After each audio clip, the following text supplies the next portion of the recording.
हर हर महादेव दोस्तों, एक और नई यात्रा के लिए मैं निकल चुका हूं और मैं पहुंच चुका हूं आज इंदिरा गांधी इंटरनेशनल एयरपोर्ट पे। और हमें जाना है महाराष्ट्र के दौरे पे, जहां हम करेंगे 3 ज्योतिर्लिंगों के दर्शन। मेरे साथ मेरे सभी साथी लोग एयरपोर्ट पे पहुंच चुके हैं और यह पहली मेरी हवाई यात्रा है। मैं बहुत एक्साइटेड भी हूं और थोड़ा सा नर्वस भी हूं।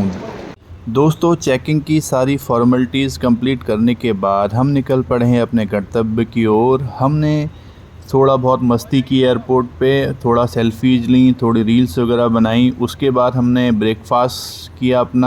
ब्रेकफास्ट के बाद फिर हरिकांत सर की रील बनानी हुई और हरिकांत सर बड़े स्टाइल में चल रहे थे और उनकी हमने पूरी रील बनाई और ये रील उनकी कंप्लीट होती है। इसके बाद हम सीधा फ़्लाइट के अंदर बैठेंगे। अब दोस्तों, हमारे साथ अमित भाई भी थे जो पहली बार फ़्लाइट में जा रहे थे और वो भी बड़े एक्साइटेड थे और बहुत नर्वस थे, घबरा भी रहे थे कि कुछ फ़्लाइट में गड़बड़ हो जाएगा, लेकिन मैंने उनको थोड़ा हिम्मत दी।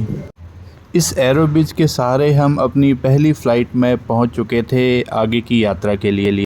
Officer Ayush with us. Welcome on board flight. I fly 6047 to Mumbai. It'll take us about an hour and 35 minutes. पीछे और 2 विंग्स के ऊपर फर्श पर लगी प्रकाशमान पट्टियां आपको निकटतम निकास तक पहुंचने में सहायता करेंगी। आपातकालीन स्थिति में अगर विमान को पानी पर उतरना पड़े तो कृपया अपनी सीट के नीचे रखी रक्षा जैकेट को पाउच से निकालें। इंडिगो स्ट्रेच सीट्स के यात्री अपनी रक्षा जैकेट आर्म रेस्ट के नीचे रेड टैब खींच के कंपार्टमेंट से निकालें। रक्षा जैकेट को इस तरह सर के ऊपर से पहन लें। अब स्ट्रैप को सामने से बकल में डालें और एडजस्ट करें।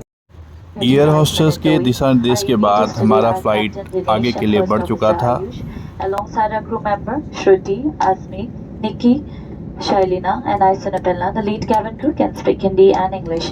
From always safe to service from the heart, we are committed to making your journey hassle-free and comfortable. Your cooperation and crew instruction help us provide you a pleasant journey. As your travel companion, it is simply wonderful to connect you with India by Indigo. Thank you.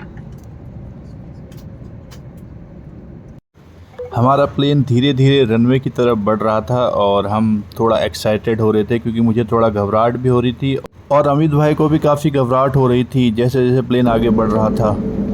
फिर हमारा जहाज़ runway से पहले रुक जाता है क्योंकि एक दूसरा जहाज़ रनवे पर आ रहा था। फिर धीरे धीरे प्लेन ज़मीन छोड़ने लगा और आसमान की तरफ बढ़ने लगा। दोस्तों, इस रोमांचकारी यात्रा का अगला विवरण मिलेगा पार्ट 2 में। तब तक के लिए हर हर महादेव, जय श्री राम।